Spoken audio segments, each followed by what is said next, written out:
I'm about to show you some charts that should be the centerpiece of any discussion on immigration. No congressional action should occur without consulting these charts. In 1970, we had 203 million people in this country. Those people would be represented below this chart. What this chart shows you, what this green shows you, is the growth in the U.S. population since 1970. In 1973, the American people moved to a below replacement level fertility. That means that we have on average fewer than 2.1 children per woman.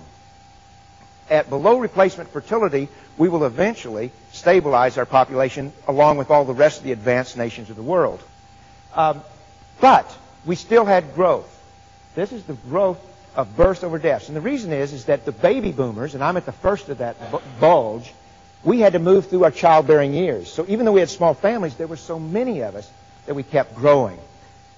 Demographers have shown us what will happen to the 1970 stock population throughout the next 50 years. And that is, they took the people who were here in 1970, subtracted the deaths of those people, added their descendants, and subtracted the deaths of their descendants. And they found that this is what will happen.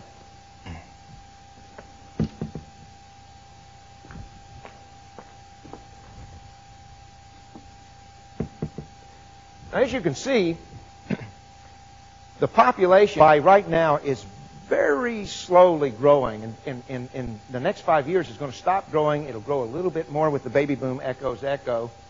And then it reaches a peak of 247 million in the year 2030. This is not a zero immigration level, however. This is replacement level immigration. That is, replacement level fertility is when you have the same number of people being born as are dying each year. Replacement level immigration is when you have the same number of people coming in as leave each year. Right now, about 200,000 Americans leave the country permanently each year. This is what the Census Bureau tells us actually happened in the last 20, 25 years. Now, as you can see, our population growth has doubled over what it otherwise would have. This red represents every immigrant who came since 1970, plus their descendants, minus the deaths of both groups. There's been as much population growth from immigration as from the natural growth from the 1970 stock population.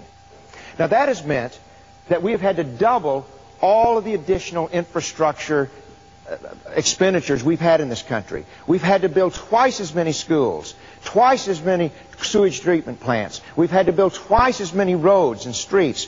All of the needs of this country the additional needs of this country have doubled because of this radical new immigration policy of the United States government.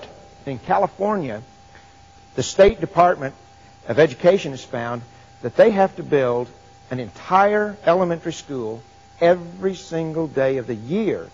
A new school every single day of the year in perpetuity as long as the current immigration continues at this level, just to keep up with the children being added by immigration. So what does Congress have in store for us right now? Well, the U.S. Census Bureau tells us that if Congress does not lower the level of immigration that we have right now, we'll be looking at a future that looks like this.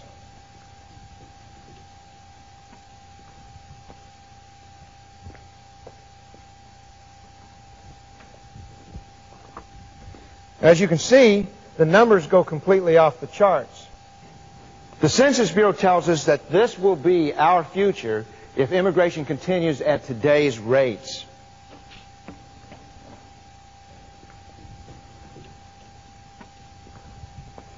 And this is what we're bequeathing to our children and our grandchildren by the middle of the next century.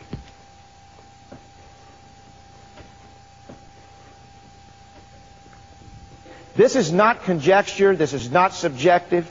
This is not what might be. This is what will be if Congress refuses to lower immigration to something like a traditional level. There are some Americans who have very sincere feelings that we have to bring in immigrants in order to show our concern for the third world. Is immigration an effective tool? In this illustration, I use this gumball as representing about 1 million people. Now, 1 million people is about what we take in a year in immigrants. This is not a small number because, remember, this one gumball worth of immigration is driving every bit of this red. And each year, in our magnanimity, we try to rescue about this number from third world poverty. But how many people in the world are equally deserving of this kind of humanitarian concern on our part? Well, you got to have some kind of benchmark, and I use Mexico. 25% of the immigrants in the 1980s came from Mexico. Depending on the value of the peso at the time, the average Mexican makes about 1/10 the amount of money that the average American makes. That's poor. I would say that's deserving of our compassion. But how in the world are more impoverished than the average Mexican? And the answer is 4,600 million people. 4.6 billion people in the world are more impoverished than the average Mexican. If immigration is a policy to help the people of the third world, I want you to watch very closely. Don't miss this, because I want you to watch to see how much the third world changes each year when we take the million people out of it. You see, there can never be any hope for the people in the third world except here where they live. Most of these people, 99.whatever% of these people can never leave. They're stuck where they are. They have to bloom where they're planted. If we care about these people, we have to figure out ways to help them here. Because we can do this kind of thing forever, but we won't make any difference in the world. There are many ways that Americans can help third world nations, but immigration is not one of them. And let's look at another issue here. That's the issue of the safety valve. Since the 1950s, people have been talking about how the United States has to take the overpopulation of Latin American countries lest those countries blow up. Can that work? Well, no, it can't. Let me show you why. The fact is that last year we took about 1 million people. But last year the third world added births over deaths, another 80 million people into the impoverished persons of the world. And this year we'll take 1 million people. And this year the third world will add more than 80 million more people. And next year, if the U.S. government insists on bringing this exorbitant, non-traditional level of immigration and brings another 1 million people, these people will still add another more than 80 million people into the impoverished numbers of the world.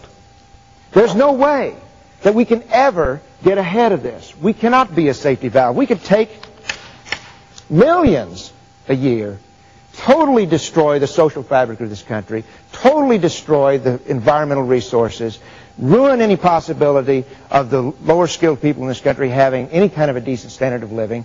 We still would not get ahead of this.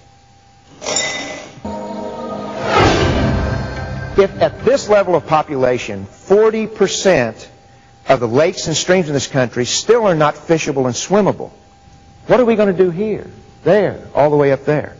If Americans are beginning to fight over the opportunity to be in parks, on beaches, the national parks are being loved to death at this population in the country, what happens up here?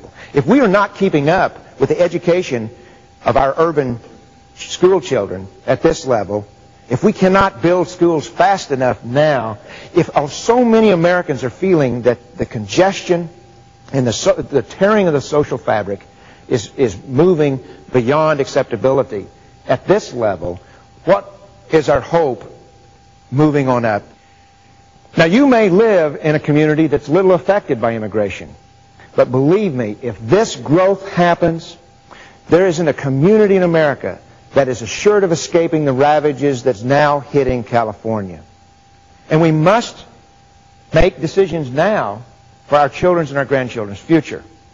If we allow this to happen, that future will be foreclosed. Now, what can we do? It's very simple. Congress merely has to lower the number back to where it was in 1965.